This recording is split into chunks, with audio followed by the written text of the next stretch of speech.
राधे राधे भक्तों, आइए आज जानते हैं नवरात्रि में क्यों ज़रूरी है कन्या पूजन। नवरात्रि के अंतिम दिन माँ सिद्धिदात्री की पूजा की जाती है और इस दिन ज़्यादातर घरों में कन्या पूजन भी किया जाता है।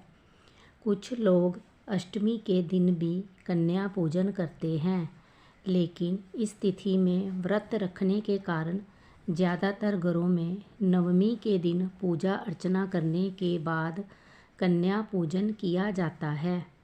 कंजक पूजा की परंपरा हमारे समाज में कई सालों से चली आ रही है। मान्यता है कि बिना कंजक पूजा के नवरात्रि का शुभ फल प्राप्त नहीं होता है और माता की कृपा भी अधूरी रह जाती है।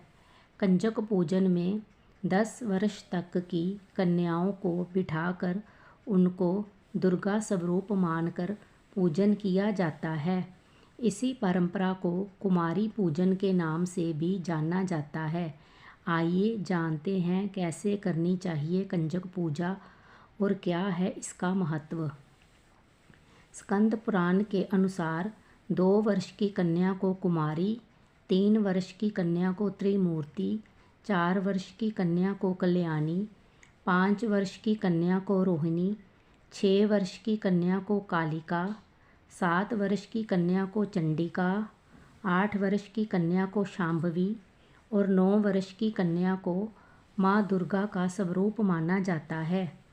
वहीं 10 वर्ष की आयु की कन्या को सुभद्रा कहा जाता है। कंजक पूजन में कन्याओं की संख्या 2 से कम और 9 से ज़्यादा नहीं होनी चाहिए। कंजक पूजन में एक छोटे लड़के को बटुक, भैरव या लंगूरा कहा जाता है। मान्यता है कि जिस प्रकार भगवान शिव ने हर शक्तिपीठ पर एक एक भैरव को रखा है, इसी तरह कन्या पूजन में भी एक बालक को रखना जरूरी है। इसलिए कंजकों में एक भैरव को बिठाया जाता है।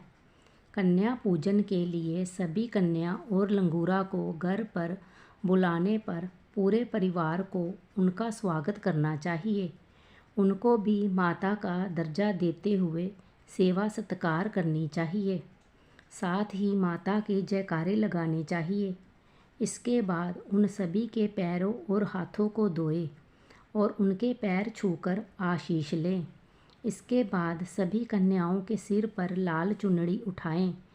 फिर हलवा, पूड़ी, सब्जी, काले चने, फल आदि का भोजन कराएं। भोजन कराने के बाद रोली, कुमकुम और अक्षत का टीका लगाएं और दक्षिणा देकर उनके चरण स्पर्श करें, आशीर्वाद लें। इसके बाद उन्हें सम्मान सहित विदा करें।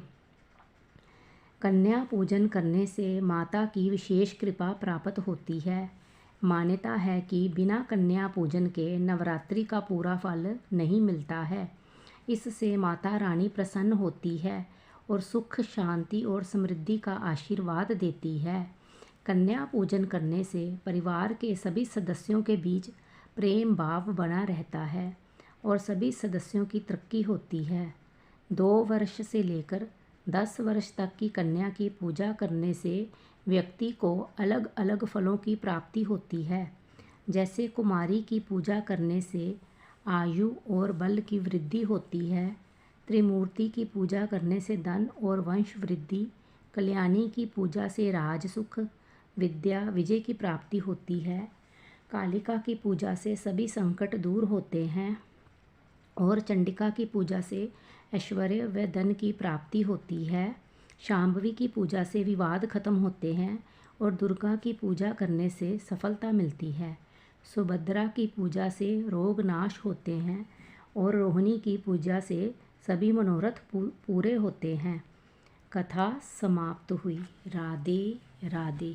कृपया मेरे चैनल को लाइक, शेयर, कमेंट और सब्सक्राइब करें।